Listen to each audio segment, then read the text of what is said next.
How to archive chats on WhatsApp. Hello guys, in today's video I'm gonna show you how to archive chats on WhatsApp. First thing, go to WhatsApp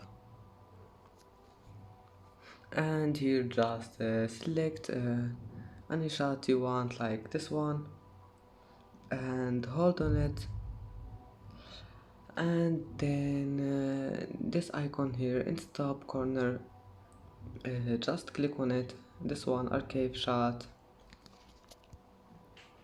And as you see, the chat have been archived, and that's it. It's easy, of course, and that's how to archive chat on WhatsApp. And that's it for today's video.